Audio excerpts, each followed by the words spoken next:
Hi guys, ഇന്ന് നമ്മുടെ special എന്ന് പറയുന്നത് ചിക്കൻ പെരട്ടാണ്. അപ്പോൾ അതെങ്ങനെ ഉണ്ടാക്കുന്നതെന്ന് നോക്കാം. അപ്പോൾ നിങ്ങൾ ആദ്യമായിട്ടാണ് എൻ്റെ ചാനൽ കാണുന്നതെങ്കിൽ എല്ലാവരും എൻ്റെ ചാനൽ ഒന്ന് സബ്സ്ക്രൈബ് ചെയ്ത് സപ്പോർട്ട് ചെയ്യണേ. അപ്പോൾ നമുക്ക് നമ്മുടെ വീഡിയോയിലോട്ട്.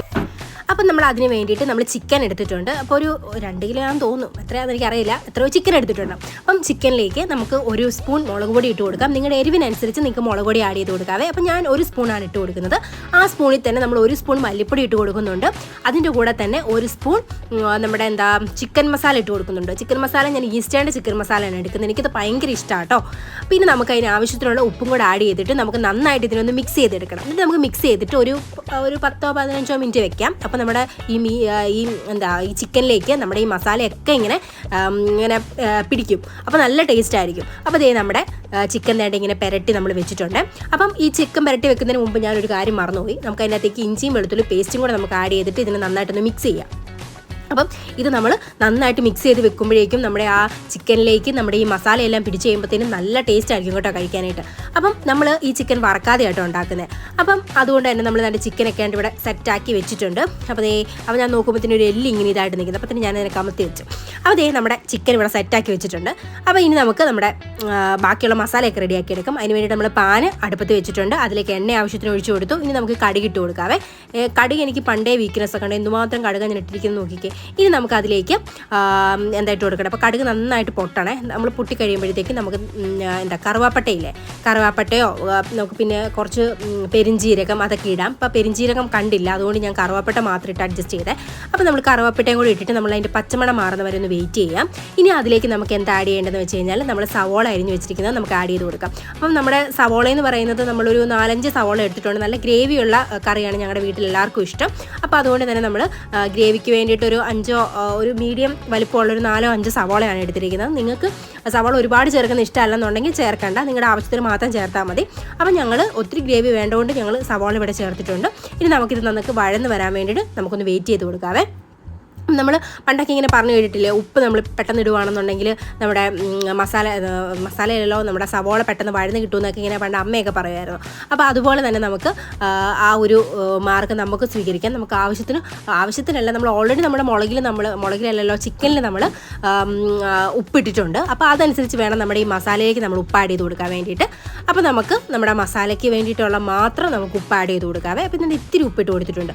ഇത്തിരി ഉപ്പിട്ട് കൊടുത്തു കഴിഞ്ഞിട്ടുണ്ടെങ്കിൽ പെട്ടെന്ന് ആകുമെന്നാണ് എല്ലാവരും പറയുന്നത്. അതൊക്കെ ചുമ്മയാണെന്നാണ് തോന്നുന്നത്. അപ്പോൾ നമുക്കൊന്ന് വെയിറ്റ് ചെയ്യാം. അപ്പം ചിക്കനല്ലല്ലോ സവോള നന്നായിട്ടൊന്ന് വഴറ്റുന്ന വരെ നമുക്ക് വെയിറ്റ് ചെയ്യാം. അപ്പോൾ ചെറുതായിട്ട് വഴന്ന് വന്ന് കഴിയുമ്പോഴത്തേക്ക് നമുക്ക് കറിവേപ്പില ഇട്ട് കൊടുക്കാം. കറിവേപ്പില എനിക്ക് അന്നും ഇന്നും ഭയങ്കര വീക്ക്നെസ് ആണ്. അപ്പോൾ നമ്മുടെ വീട്ടിലെ തന്നെ കറിവേപ്പിലയാണ്. അപ്പോൾ ഞാൻ കറിവേപ്പില ഒത്തിരി ഇട്ട് കൊടുത്തിട്ടുണ്ട്. എന്നിട്ട് നമുക്ക് വഴുന്ന വരെ ഒന്ന് നമുക്ക് വെയിറ്റ് ചെയ്യാം. അപ്പം ഒരു നന്നായിട്ട് വഴന്ന് വരണം കേട്ടോ. ആ ഒരു കളറൊക്കെ നമുക്ക് മാറിയതുകൊണ്ട് ഇത്രയും വരും കേട്ടോ. അത്രയും സവാള ഇട്ടിട്ടുണ്ട്, ഇത്രയും വന്നിട്ടുള്ളൂ. ഇനി നമുക്ക് അതിനകത്തേക്ക് നമ്മൾ നേരത്തെ വെച്ചിരിക്കുന്ന ഇഞ്ചിയും വെളുത്തുള്ളി പേസ്റ്റ് മിച്ചം ഉണ്ടല്ലോ, അതൊരു 2 സ്പൂൺ ഞാൻ ആഡ് ചെയ്ത് കൊടുത്തിട്ടുണ്ട്. എന്നിട്ട് നമുക്ക് ഇതിന് നന്നായിട്ടൊന്ന് മിക്സ് ചെയ്ത് കൊടുക്കാവേ. അപ്പം അതിൻ്റെ ആ ഒരു പച്ചമണം മാറുന്ന വരെ വെയിറ്റ് ചെയ്യാം. അപ്പം ഇങ്ങനെ നമ്മൾ ഇത്രയും നന്നായിട്ട് വഴറ്റിയെടുക്കുകയാണെങ്കിൽ നമ്മുടെ കറിക്കൊരു പ്രത്യേക ടേസ്റ്റ് ആയിരിക്കും. അപ്പം നമുക്കിത് നന്നായിട്ടൊന്ന് വഴറ്റിയെടുക്കാവേ. അപ്പോൾ അതുവരെ നമുക്ക് വെയിറ്റ് ചെയ്യാം. അപ്പോൾ നമ്മുടെ ഇതെല്ലാം വഴന്ന് വന്നിട്ടുണ്ട്. ഇനി നമുക്ക് ആവശ്യത്തിനുള്ള മുളക് പൊടി ഇട്ട് കൊടുക്കാം. നമ്മൾ ഓൾറെഡി ചിക്കനിൽ മുളക് പൊടി ഇട്ട് കൊടുത്തിട്ടുണ്ട്. അതുകൊണ്ട് അതനുസരിച്ച് മാത്രമേ നമ്മൾ മുളക് പൊടി ഇട്ട് കൊടുക്കാവുള്ളൂ. അപ്പോൾ ഞാൻ 1 സ്പൂൺ മുളക് പൊടി ഇട്ട് കൊടുത്തിട്ടുണ്ട്. ഇനി നമുക്ക് അതിലേക്ക് മല്ലിപ്പൊടി ഇട്ട് കൊടുക്കാവേ. അപ്പോൾ മല്ലിപ്പൊടിയും കൂടി ഇട്ട് കൊടുത്തു. പിന്നെ നമുക്ക് ചിലവരൊക്കെ ഇതിൻ്റെ കൂടെ നമ്മൾ ഗരം മസാല അങ്ങനെയുള്ള പൊടികളൊക്കെ ആഡ് ചെയ്യുന്നവരുണ്ട്. നിങ്ങൾക്ക് വേണമെന്നുണ്ടെങ്കിൽ അങ്ങനെ ചെയ്യാം. അപ്പം ഞാനിവിടെ ചിക്കൻ മസാല എടുത്തിട്ടുള്ളത് കൊണ്ടാട്ടോ ഞാൻ ചിക്കൻ മസാല ഇടുന്നത്. നമുക്ക് ചിക്കൻ മസാലയ്ക്ക് ഇല്ലെങ്കിലും നമുക്ക് ഈ പെരിഞ്ചീരകം, കറുവാപ്പട്ട അങ്ങനത്തെ ഉള്ള സംഭവം എല്ലാം കൂടെ പൊടിച്ചിട്ട് നമ്മൾ ഗരം മസാല ഉണ്ടാക്കും, അതിടാം. അപ്പോൾ ഞാനിവിടെ 2 സ്പൂൺ ചിക്കൻ മസാലയാണ്, 2-3 സ്പൂൺ ചിക്കൻ മസാലയാണ് ഇട്ട് കൊടുക്കുന്നത്. അപ്പോൾ നല്ല ഗ്രേവിയൊക്കെ ആയിട്ട് വരുമ്പോൾ നല്ല ടേസ്റ്റ് ആട്ടോ. അപ്പോൾ നമുക്ക് നന്നായിട്ടൊന്ന് വഴറ്റി കൊടുക്കാവേ. അപ്പോൾ ഇതിന് പച്ചമണം മാറുന്ന വരെ നമുക്കൊന്ന് വെയിറ്റ് ചെയ്യാം. അപ്പം നമുക്ക് പച്ചമണം മാറുന്ന വരെ ഒന്ന് നമുക്ക് നന്നായിട്ടൊന്ന് ഇളക്കി കൊടുക്കാവേ. അപ്പോൾ നമ്മുടെ ആ എണ്ണയൊക്കെ തെളിഞ്ഞ് വരും. ആ ഒരു പാകം ആകുമ്പോഴത്തേക്കും നമുക്ക് ബാക്കിയുള്ള ഇൻഗ്രീഡിയൻറ്റ് ആഡ് ചെയ്ത് കൊടുക്കാവേ. അപ്പോൾ ഇതിന് മുമ്പ് നമുക്ക് തക്കാളിക്ക് നമ്മൾ ഓൾറെഡി സ്ലൈസ് ചെയ്ത് വെക്കണം. അപ്പോൾ നമുക്ക് തക്കാളിക്ക് വേണമെങ്കിൽ നമുക്ക് കുഞ്ഞാക്കി അരിയാം, അല്ലെങ്കിൽ നമുക്ക് നീളത്തിൽ അരിയാം, എങ്ങനെ വേണമെങ്കിലും അരിയാം. അപ്പോൾ ഞാനിപ്പോൾ വീഡിയോ എടുക്കുന്നതുകൊണ്ട് ഞാനൊരു വെറൈറ്റിക്ക് വേണ്ടിയിട്ട് റൗണ്ടിലാട്ടോ അരിഞ്ഞിരിക്കുന്നത്. അപ്പോൾ നമുക്കിതിൻ്റെ പച്ചമണം മാറുന്ന വരെ ഒന്ന് വെയിറ്റ് ചെയ്യാവേ. അപ്പോൾ ദേ നമ്മുടെ പച്ചമണമൊക്കെ മാറി വന്നു കഴിയുമ്പോഴത്തേക്കും നമ്മൾ തേണ്ട ഒരു തക്കാളിക്കാണ് ആഡ് ചെയ്ത് കൊടുത്തിരിക്കുന്നത്. അപ്പോൾ തക്കാളിക്കും കൂടെ ഇട്ട് നമുക്ക് നന്നായിട്ടൊന്ന് വഴറ്റിയെടുക്കാവേ. അപ്പോൾ നമ്മൾ തക്കാളിക്ക് ഇട്ട് കഴിയുമ്പോഴത്തേനും ഓട്ടോമാറ്റിക്കലി നമ്മുടെ തക്കാളിക്കിലെ നീരിറങ്ങി കഴിയുമ്പോഴത്തേക്കിനും നമ്മുടെ ആ മസാലയൊക്കെ നല്ല കുഴമ്പ് പോലെ പരിവാകും. അപ്പോൾ കണ്ടോ നമ്മുടെ തക്കാളിക്കയുടെ വെള്ളം ഇറങ്ങി കഴിഞ്ഞ് കഴിയുമ്പോഴത്തേക്കും നമ്മുടെ ആ ഗ്രേവി തേണ്ട ഇങ്ങനെ ഇരിക്കും. ഇങ്ങനെ വന്നു കഴിഞ്ഞിട്ടുണ്ടെങ്കിൽ നിങ്ങൾ വിചാരിച്ചു നമ്മുടെ ചിക്കൻ കറി അടിപൊളിയായിരിക്കും. ഇനി നമുക്ക് ഇതിലേക്ക് എന്ത് ആഡ് ചെയ്ത് കൊടുക്കണം? നമ്മുടെ ആ നേരത്തെ നമ്മൾ പുരട്ടി വെച്ചിരിക്കുന്ന ചിക്കൻ ഇതിലേക്ക് നമുക്ക് ആഡ് ചെയ്ത് കൊടുക്കാം. അപ്പോൾ നമ്മൾ ചിക്കനും കൂടി ഇതിനകത്തൊട്ടിട്ട് ആഡ് ചെയ്ത് കൊടുത്തതിന് ശേഷം നമുക്ക് നന്നായിട്ടൊന്ന് മിക്സ് ചെയ്യാവേ. ഇനി നമ്മൾ നന്നായിട്ട് മിക്സ് ചെയ്തിട്ട് നമ്മൾ അടച്ച് വെച്ച് വേവിക്കേണ്ട ആവശ്യമില്ല. നമ്മൾ അടച്ച് വെച്ച് വേവിച്ച് കഴിഞ്ഞിട്ടുണ്ടെങ്കിൽ നമ്മുടെ ചിക്കൻ ഇങ്ങനെ വെളുത്ത് തന്നെ ഇരിക്കും. നമ്മളിതിങ്ങനെ ഒരുപാട് ഗ്രേവി ഒന്നും ഒഴിക്കുന്നില്ല. നമ്മൾ ഈ ചിക്കൻ്റെ ആ ഒരു വെള്ളം തന്നെയാണ് നമ്മുടെ ഈ കറിയിലെ ഗ്രേവി ആയിട്ട് വരുന്നത്.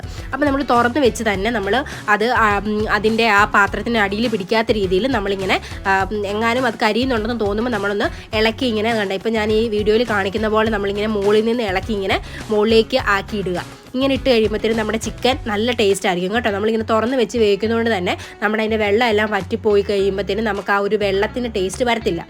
ചിലപ്പോൾ ഒക്കെ നമ്മൾ ഈ ചിക്കൻ കറി വെക്കുന്ന സമയത്ത് ഇങ്ങനെ നമ്മൾ വെള്ളം ഒഴിച്ച് വെക്കുമ്പോഴത്തേനും ചിക്കൻ ഇങ്ങനെ വെളുത്തിരിക്കും. അപ്പം അതെനിക്ക് ഒട്ടുമേ ഇഷ്ടമല്ലാത്തൊരു സംഭവം കേട്ടോ. അപ്പോൾ അതുകൊണ്ട് തന്നെ ഞാൻ ചെയ്യുന്നതെന്ന് വെച്ച് കഴിഞ്ഞാൽ വെള്ളം ഒഴിക്കാതെ നമ്മുടെ ഈ ചിക്കൻ്റെ വെള്ളത്തിൽ തന്നെ നമ്മുടെ ഈ ചിക്കനെ വേവിച്ചെടുക്കും.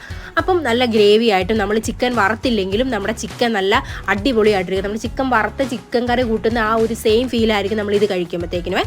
അപ്പോൾ അതേ ഇതുപോലെ നമുക്ക് 1-2 തവണ നമ്മളിങ്ങനെ മാറ്റി 1-2 തവണയല്ല, അത് നമുക്ക് ആവുന്ന വരെ നമുക്കിതിനെ ഇങ്ങനെ ഒന്ന് ഇളക്കി ഇട്ട് കൊടുക്കണം. അപ്പോൾ ഒരു 10-15 മിനിറ്റ് 10-20 മിനിറ്റിനുള്ളിൽ നമ്മുടെ ചിക്കൻ കറി സെറ്റായിട്ട് വരും കേട്ടോ. ഇനി നമുക്ക് എന്ത് കണ്ടോ ചിക്കൻ കറി തന്നെ എണ്ണയൊക്കെ തെളിഞ്ഞാൽ അടിപൊളിയായിട്ട് വന്നിട്ടുണ്ട്. ഇപ്പോൾ നമുക്ക് വേണമെന്നുണ്ടെങ്കിൽ നമുക്ക് കുറച്ച് മല്ലിയിലയും കൂടി ഇട്ട് കൊടുക്കാവേ. അപ്പോൾ മല്ലിയില എനിക്ക് ഭയങ്കര ഇഷ്ടമാണ് കേട്ടോ. മല്ലിയിലയുടെ കഴിക്കുമ്പോഴത്തേക്കിനും ഒരു നമ്മുടെ ഈ നോൺ വെജ് ഫുഡിനൊക്കെ ഒരു വേറൊരു ടേസ്റ്റ് വരും. അപ്പോൾ എനിക്കത് ഭയങ്കര ഇഷ്ടമായതുകൊണ്ട് തന്നെ ഞാൻ മല്ലിയില ഇടും. അപ്പോൾ മല്ലിയില ഇഷ്ടമല്ലാത്തവരുണ്ടെങ്കിൽ നിങ്ങൾക്ക് അത് സ്കിപ്പ് ചെയ്യാവുന്നതാണ്. അപ്പോൾ ദേ നമ്മുടെ ചിക്കൻ കറി ഇവിടെ നമ്മുടെ ഫൈനൽ ലുക്കിലേക്ക് വന്നിട്ടുണ്ട്. ഇതിൻ്റെ കൂടെ നല്ല ചപ്പാത്തിയും അതിൻ്റെ കൂടെ തന്നെ നല്ല ബ്രെഡ് അങ്ങനെയുള്ള ഐറ്റത്തിനൊക്കെ കൂടെ ഇത് അടിപൊളിയാണ് കേട്ടോ. നമുക്ക് ഒട്ടും ഒരു കറി പോലും വെക്കാൻ അറിയാത്തവർ മസ്റ്റായിട്ട് ഇതൊക്കെ ഒന്ന് പഠിച്ച് വെക്കുക, നമുക്ക് ഉപകാരപ്പെടും. അപ്പം ഒട്ടും കുക്കിംഗ് അറിയാത്തൊരു മസ്റ്റായിട്ട് ഇതൊക്കെ ഒന്ന് പ്രിപ്പയർ ചെയ്യാൻ പഠിക്കുക കേട്ടോ. അപ്പം നമ്മുടെ ചിക്കൻ പെരട്ട് ഇവിടെ റെഡി ആയിട്ടുണ്ട്. അപ്പോൾ നിങ്ങൾ ആദ്യമായിട്ടാണ് എൻ്റെ ചാനൽ കാണുന്നതെങ്കിൽ എല്ലാവരും ചാനൽ ഒന്ന് സബ്സ്ക്രൈബ് ചെയ്യണേ. അപ്പോൾ ദേ ഞാൻ ചോറുണ്ടാൻ വേണ്ടി പോവാണ്. അപ്പോൾ ദേ ചോറും മോരും നമ്മുടെ ചിക്കൻ കറിയൊക്കെ കൂട്ടിയാണ് ഞാൻ കഴിക്കുന്നത്. അടുത്ത വീഡിയോ കാണാൻ പറ്റാ.